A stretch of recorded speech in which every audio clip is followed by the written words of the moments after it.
प्रिय बच्चों, आज आप पढ़ेंगे क्रिया, जिसे इंग्लिश में वर्ब भी बोलते हैं। साधारण तौर पर आप समझेंगे क्रिया वो शब्द हैं जिनसे हमें किसी कार्य के करने का बोध होता है, पता चलता है।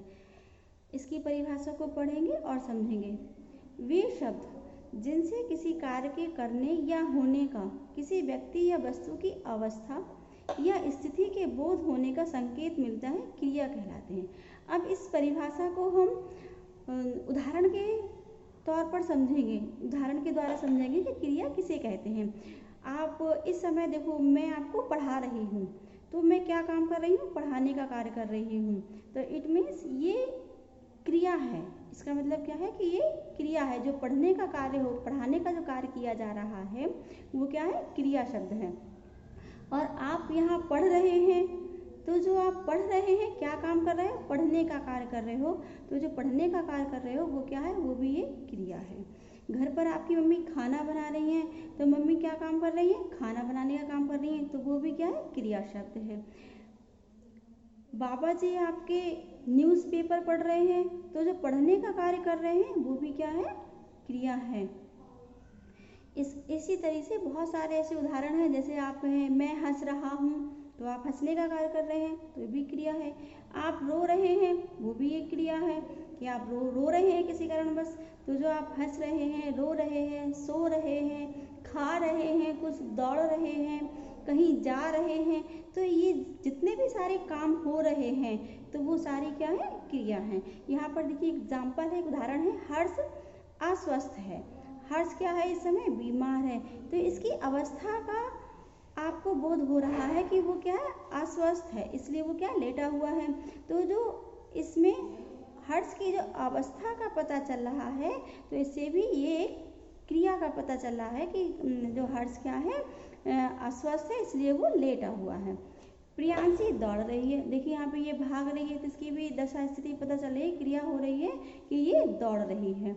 तो इस प्रकार से जब किसी भी जिस शब्द से किसी कार्य के करने होने का या किसी व्यक्ति या वस्तु की अवस्था या स्थिति का बोध हो या संकेत मिलते हैं, वो सारे क्रिया वर्ड कहलाते हैं।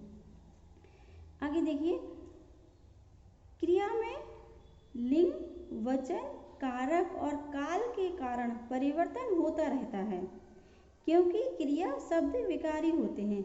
जो क्रिया शब्द हैं उसमें क्रिया में क्या होता रहता है? लिंग के कारण, वचन के कारण, कारक के कारण या काल के कारण।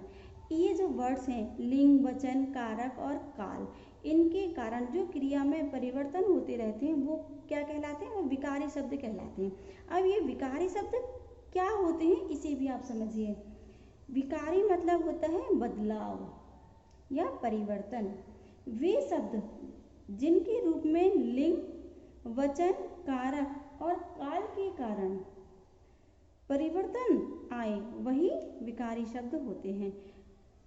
फॉर एग्जाम्पल देखिए, ये भी 4 प्रकार के होते हैं। संज्ञा के कारण बदलाव होते हैं, सर्वनाम के कारण बदलाव होते हैं, विशेषण शब्दों में बदलाव होते हैं और क्रिया शब्दों में बदलाव होते हैं। अब संज्ञा में कैसे होते हैं? देखिए यहाँ पर एग्जाम्पल दिया है, भव्य खेल रहा है। संज्ञा क्या है? नाम होता है। भव्य एक नाम है।